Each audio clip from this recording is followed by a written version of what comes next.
Robert Ardington was not a well-known man.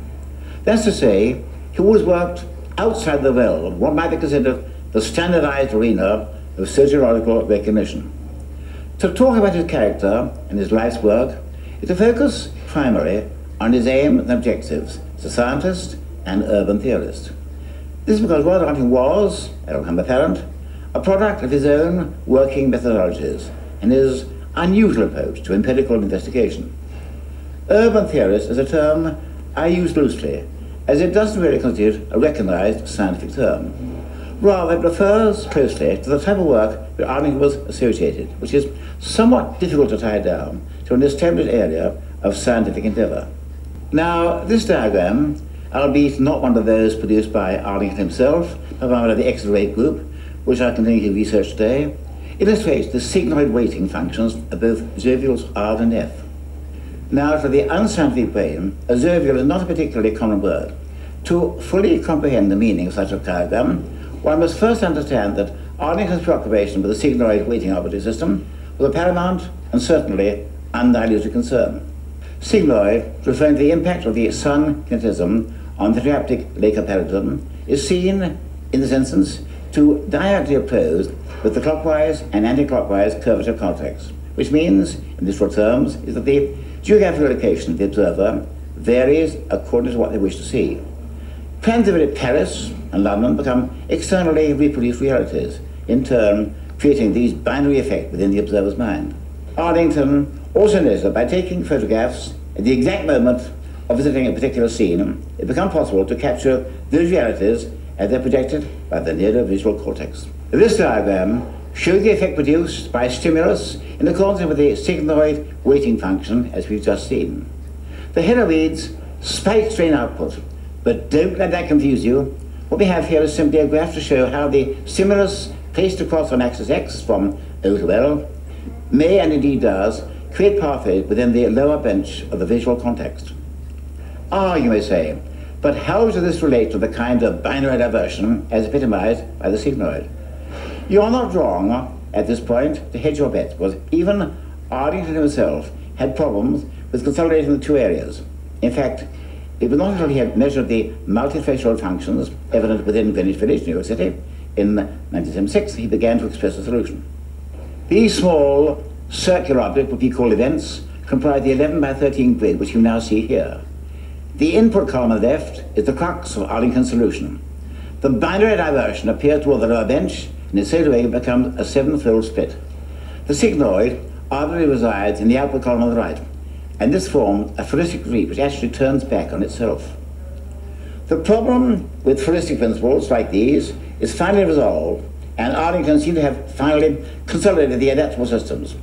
However, the recognition of a singular centric jovule in the projection of the ideas themselves was to lead on to an eccentric jump in the generation of the random grids.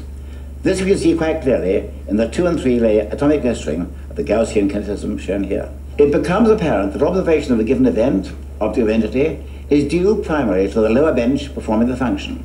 The externalized and subsequent solidity of foreign bodies can only be eliminated by the cognitive processes of the neurovisual cortex. The groups of binary diverters, which you can see on the left-hand side of the diagram, are key factors in the reception of palmic codons. Now, for all intents and purposes, the palmic codons are essentially beneficial to the visual entity, yet they create problems with classification and direction, as we've just seen. The direction of the observer thus becomes infused with seeking out highly parallel silicon-based architectures, and this in turn becomes directly proportionate to the frequency of the palmic codons. What this seems to indicate is that no matter where one's placed within the objection codon, the lower bench of the visuospatial cortex may generate an entirely different atmosphere and indeed location. Now let's have a closer look at a more aesthetic example. The generation of sigmoid weighting functions in zovules R and F, as previously discussed, can be seen here to operate directly within the concentric palmic codon.